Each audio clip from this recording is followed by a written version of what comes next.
Wow. Okay. I am Marilyn Nen, and I am an alcoholic. I'm not sure I'm all the rest of that, but I know I'm in the right room tonight. So first, I want to do some thank yous. I'm very emotional. We stand on the shoulders of giants, all of us that are here in our sobriety today, right? Especially Founders Day. 85 years ago, when they gave Dr. Bob that last drink so he could do his surgery, they had no idea what worldwide changing movement would come. That night at 10 o'clock, they didn't know where Dr. Bob was. They wondered and they wondered, oh my God, oh my God, oh my God. And you know all of us with our stories, right? All of us, we weren't going to do it in the morning, then we did it at night, and he'd come home and he'd done his steps. So anyway, Founders Day and Alcoholics Anonymous. I am an alcoholic. My name's Marilyn Ann. My sobriety date is June 17th, 1988. That's next week, next Wednesday. Big stuff for me. There's a lot of people I've said welcome to that are coming back or first meeting, you know, when it comes to our experience, strength, and hope. There's so much in my mind. So I did a lot of praying before, but my brain doesn't feel like it now. So I'm going to just let go, and we'll find out what God has in store for you. I actually know my story, so I'm not afraid of it. You all should be afraid of it, you know, maybe, because you don't know the story. But I'm married to a recovering alcoholic too, and he taught me a long time ago. There's kind of like three stories. There's the story you think you'll tell, the story you tell, and then the story you wish you would have told. So here we go. How did I get here? I started drinking. I come from a kind of a dysfunctional family, like many of us do, but I myself had acquired my own little set of peculiarities. So when I picked up booze when I was 13, it fit in real well with my life. You know, I don't remember feeling the buzz or anything then. I remember later on enjoying that, but it made me able to do things I couldn't do without alcohol. And they were actually things I didn't belong doing with alcohol or without alcohol, but I was doing them, right? And my drinking started alcoholically. I drank 6 beers like within a couple hours, just one right after the other. I never thought that was odd, but the people in the car were drinking like that. What I found out is that this alcoholic protected her drinking so that I hung with people who drank like me. That way I didn't look odd. When I got sober and I said, well, doesn't everybody do this? The people at the treatment center said, no, not everybody does this.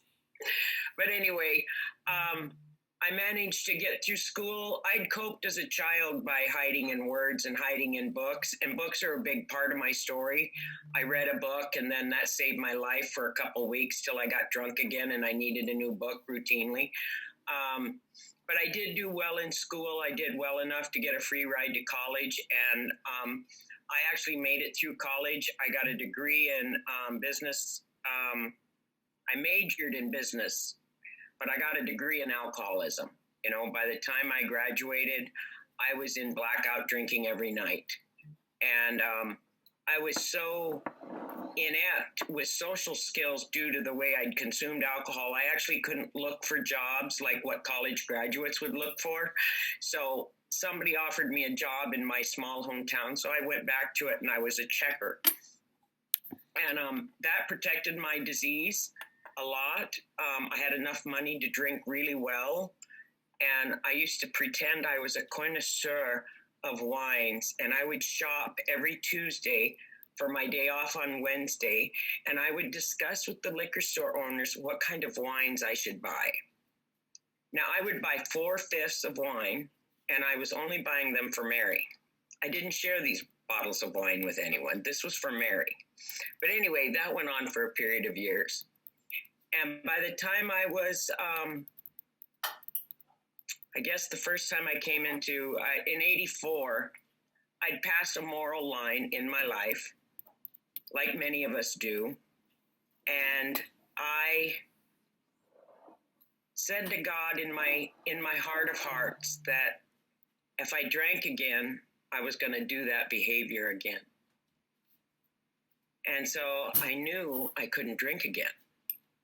And you know that paragraph in the big book that says we tried taking a drink and not taking a drink, swearing off with or without a solemn oath, right? I call that living in the paragraph. I started living in the paragraph on August 4th, 1982. And I tried Burgundy wine and near beer. I hated Burgundy wine really bad, and it only took 2 weeks to get me back to real booze. By the way, it didn't work very well for me because it was only a 2-week hiatus from real alcohol.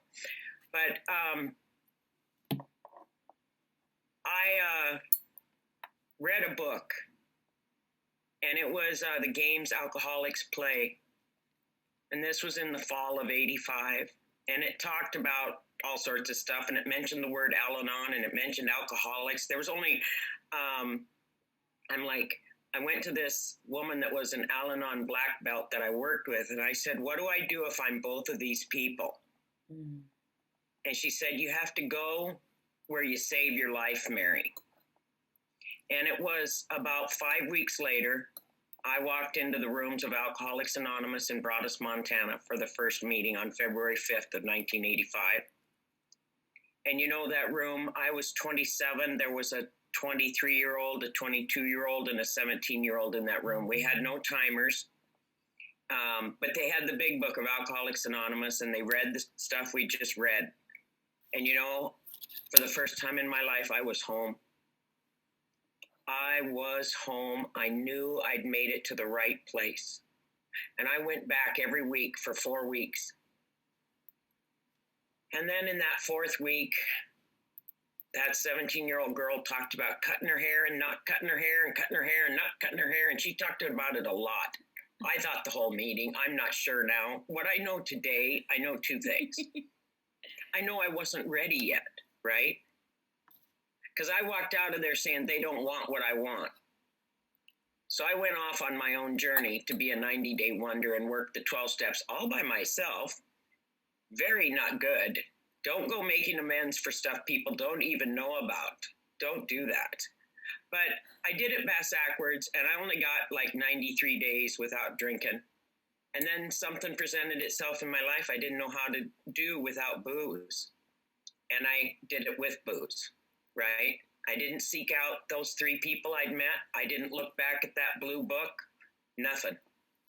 And I was back out. Now, I'd learned a little bit about control, right? I didn't do Burgundy wine again or near beer again, but I knew to watch out. So I became more a binge drinker then. But I was back out for 3 years. By the way, I did do extracurricular activities to a minor degree. But I wanted to join the Army, and they had these tests that caught you if you did extracurricular activities. So I managed to stop my extracurricular activities in 85. But I didn't stop the booze, but that wasn't an issue with the Army. So I managed to enlist in the Army, and I'd been in a couple years. I'd crossed that moral line again. I was a new mother, single mother. My baby was 5 weeks old. I'd read another book. And at the end of this book, it was really great. It said, if you're in love with an alcoholic, go to Al-Anon. I was like, oh God, yes, that's it. I'll go to Al-Anon. And a moment of clarity struck me. And I heard in my soul, you are the alcoholic. And I dialed the U.S. Army's number for help with alcoholism. And you know, you guys, they gave me a bunch of tests. And just like when I was in school, I did really good on their tests. I got 6 out of 6 and 8 out of 8 on all 6 of the tests they gave me. I did really well. And they said I did so well, I qualified for inpatient treatment. And then, of course, my Al-Anon kicked in. Oh, God, if I went to treatment, what would happen to my kid? Well, that's my disease talking, right? My disease is telling me I don't need to do this. My disease was going to kill me. By the grace of God. And it's truly the grace of God. Everything worked out, and I went away to treatment. Before treatment, though, I started the counseling. The Army had a year-long program. So although I'd self-referred for alcoholism treatment, I had a 1-year commitment, and if I violated it, they could kick me out and I'd lose everything. And even though I'm an alcoholic, I can follow rules good enough to protect my income so I can drink. Because good God, if you don't have money, you can't drink, right? Mm-hmm. So that's really important to keep your funds going, right? Anyway, I went to my first counseling session on June 17th, 1988. I had my last beer at 11 o'clock that day because, God, what if it worked? Well, I didn't really believe it would work, honestly. I tried 6 years. Remember, it's 6 years of living in the Paragraph by this time. And I didn't live in Metropolitan Alcoholics Anonymous.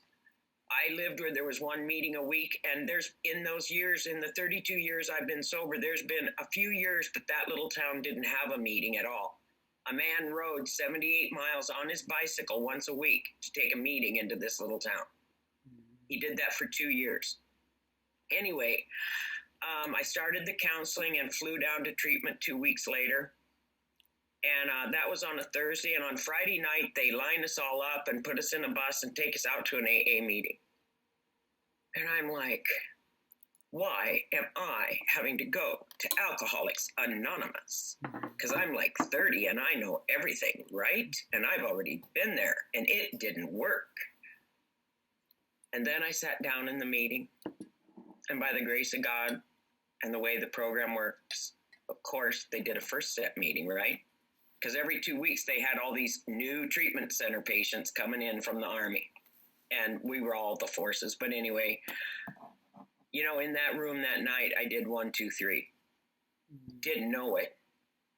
Like today, up here in Washington, it's way different than when I got sober.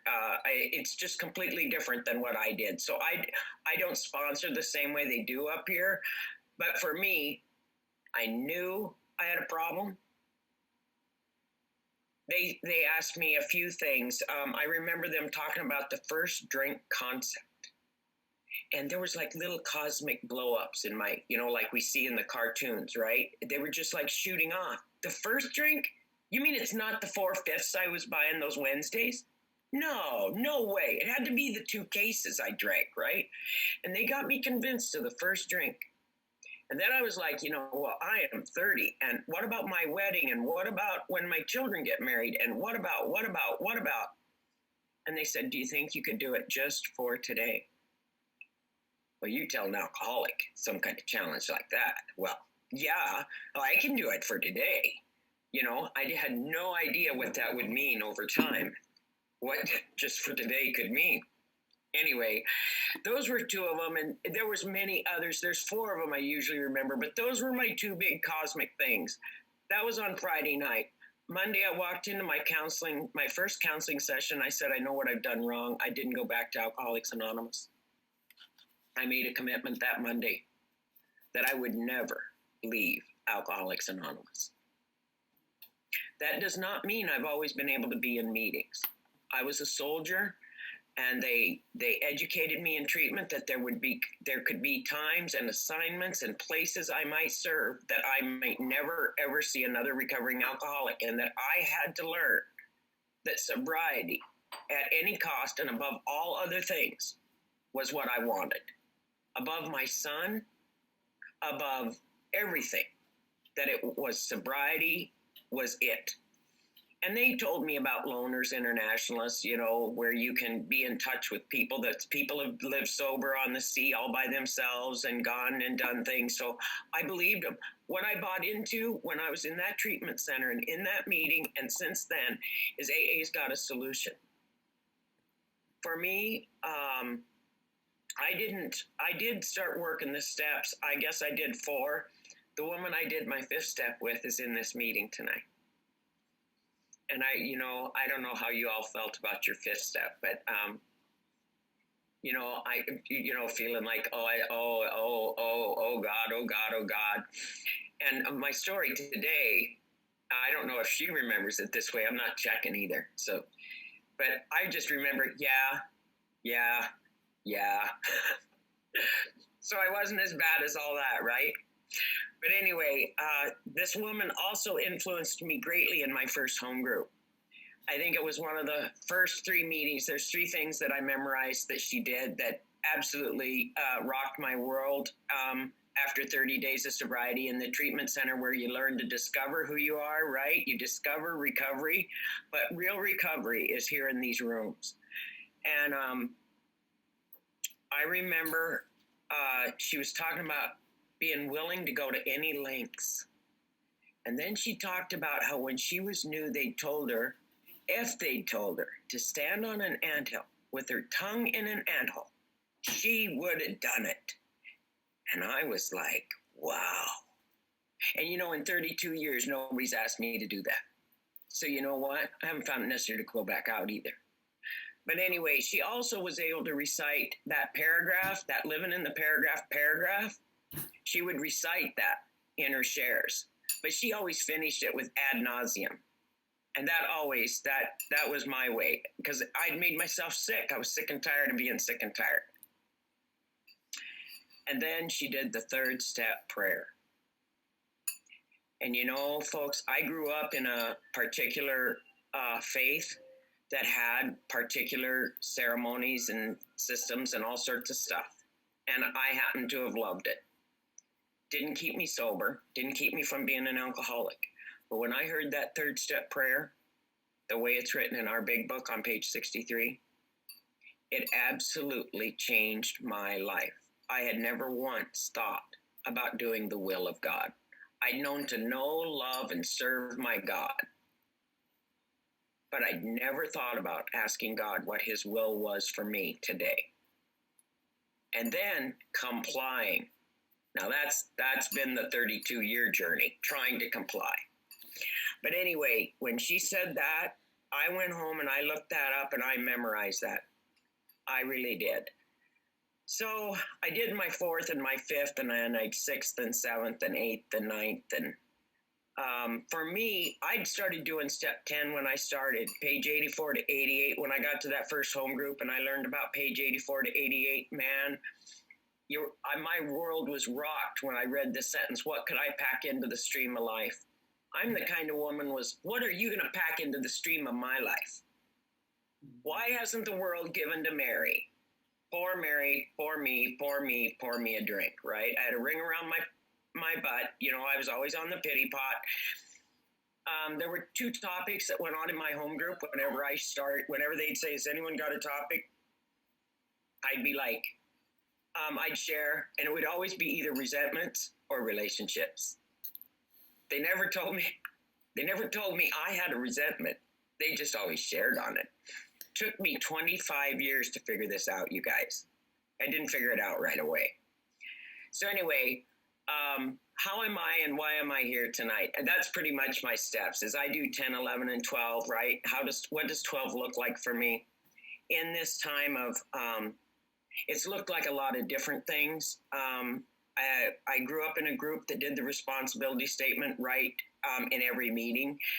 And it says when anyone anywhere reaches out for help, it doesn't just say in the rooms of Alcoholics Anonymous help people. For me, it meant I sobered up with a baby. I sobered up with a job. I sobered up with debts. And then there's another side secret story about falling in love with that man, but I won't tell it tonight. I met him 1 year and 1 week sober. And anyway, I spent a lot of my time doing my service was right within my family. I had to learn to grow up. I was a 13-year-old kid in a 30-year-old body. I didn't have all the skills I needed, right? So it took a lot longer to get through a day when I was newly sober. Anyway, fast forward about 2.5 decades, and by then the career is gone because I've retired. The children have grown up and moved away, and my life has changed. And it's about 2014, and I meet this man. He's 57 years sober. He's about 85. And he looks at me and he says, I've got a project for you. And a year later, he calls me on the phone and he says, I'm ready for the project. We're having a meeting Sunday night. Can you come? Well, okay, I'll be there. And from that meeting with that man, he had me research this book he wrote on early AA history in this county here in Tacoma, Washington, Pierce County. Well, that led me to the Western Washington Area 72 archives to research what they had on our county, our districts in the archives. So slowly I started volunteering at the area archives. But I'm working on the book with this man, and I'm learning all the stories of this county. And through this man, he's got a sponsee who's got this habit of wanting to support Dr. Bob's home in Akron, Ohio. Oh, and also by this time, because we're retired, we're allowed to take this journey. We had to go to New York for a wedding, so we said, oh, why don't we drive? And then we said, oh, why don't we make this a pilgrimage to things about AA? So we go to Akron, and we see everything there. And you walk up those steps, and you cross that threshold. And you're talking about Founders Day today. And when you hear that term, welcome home, and tears just come down. And you sit at that kitchen table and you hear the story. And then you go to the Gate Lodge. I've been at the Gate Lodge during Founders Day weekend. I've sat in the room where Bill and Bob sat. Now there's in the big book, we know, and from the lore around Alcoholics Anonymous, we know the story of that Dr. Jung told Roland, and Roland told Ebby, and Ebby told Bill, and Bill tells it to Dr. Bob. On the other side in Akron, Ohio, the Oxford groups have been there a couple years. Bob's been a member for a couple years. This is Henrietta's version. Now, I'm not saying there's nothing here that is AA's opinion. This is Mary's learning and Mary's misinterpretation or whatever, okay? But Henrietta's story is a few weeks before Bill ever comes to Akron, Ohio, the Oxford group has been meeting, but Henrietta Seiberling knows about Dr. Bob's drinking, and she's been praying on it, because that's what you do in the Oxford groups. You pray every morning for guidance. And she's decided they're going to have a meeting. Well, you and I'd call it a come to Jesus meeting. But that's, of course, not the way Henrietta would speak in 1935. So she calls Annie and she says, come to mean business. There'll be no pussyfooting around. So in the meeting, everybody shares very deeply. And Henrietta waits to see if Dr. Bob will share. And he finally shares, and this is a paraphrasing, that he has a secret that could cost him his profession. He's a silent drinker, and he cannot stop. And Henrietta asked him, do you want us to pray for you? And Dr. Bob said yes. And they asked him, do you want to get on your knees? And he said yes. And they got on their knees and they prayed for Dr. Bob. And the next morning, Henrietta received what she called guidance. She called Dr. Bob. He ran over expecting, the magic whammy pill. And her guidance was, you mustn't touch alcohol at all. Very disappointed. That's not what Dr. Bob wanted. But that is our answer, right? We can't touch alcohol. But that wasn't the whole solution, was it? Because Dr. Bob had stopped. In between, then a couple weeks later, Bill comes, and when Bill dials and gets a hold of Henrietta and he says, I'm from the Oxford group, I'm a rum hound, Henrietta knew who he was calling about and who needed to see him. And Bob did get like 5 weeks or a month. And then he went to Atlantic City and he did drink. And he comes back. And the one piece they put back in with that solution and why this is Founders Day. And I've got a coin on my neck. It's the man on the bed coin. And on the back, it has Dr. Bob's phrase, if we're going to do this, we better get started. And on June 26th, just 9 days after he took his last drink, they took the message to Bill Dotson in that hospital. And Bill Dotson got 19 years. So for all you newcomers and retreads, that used to be a disrespectful term, by the way. Jim will tell me, because in 1957, it was bad to be a retread. You didn't want to be a retread. And I always call myself that. But for anyone coming back, anyone starting out, you know, the miracle of this program is when we carry the message. And Bill was just exactly 5 months without alcohol when he met Dr. Bob in May of 1935. So they were, 6 months and 8 days and then 9 days sober when they carried the message to Bill. We don't know whose life we're supposed to touch with our story, but we know that our experience, strength, and hope has been saving. We have 2 million of us alcoholics in 181 countries, and the big book is in 71 languages. And I know that 85 years ago today, they had no clue what they'd started. I'll tell you, though, what they did for us. We stand on the shoulders of giants at all times, every day, wherever we are, whether we're in Zoom, in face-to-face, you pass someone in the grocery store, or you see a bumper sticker that's got our circle and triangle on it, right? And it's carrying the message. Is that the best way to carry the message? I'm not into best or worst. I'm into the fact that if I don't drink on a daily basis, if I reach out to you, and if you'll reach back to me, I have a chance to live to the end of today without taking a drink.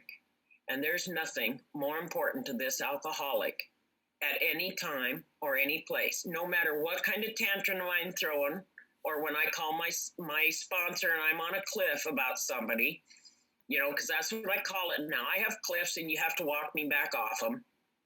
But it's not worth a drink. I might look like an idiot for a few minutes, but I can apologize today. And, you know, before I found Alcoholics Anonymous, I couldn't apologize to anyone. So I actually have the honor and the privilege of serving as the current archivist for Western Washington Area 72. And in being a non-managing trustee, what we do here in Tacoma, Washington, we host annual fundraisers to send funds back to Dr. Bob's homes annually. And this year, you know, COVID, hey, it didn't look very good. Me and that 90-year-old guy that's now 62 years sober, he's still kicking it. And we've got him. He didn't succumb to COVID. We talk every day. But you made it, Jim. We're making it through COVID. So it's given us this gift, right? We're all on here. Who would have thought that on June 10th, I'd be talking to all of you tonight, or that you'd be listening to me? This is not what I forecasted even 3 months ago to be happening on my June 10th of 2020. So I thank you for your time. It's been a real gift. Thank you, Kimberly, for reaching out to me. Thank you, Bridget, for suggesting it. Thank you all very much for listening to me, and God bless you all. Thank you so much. And yeah.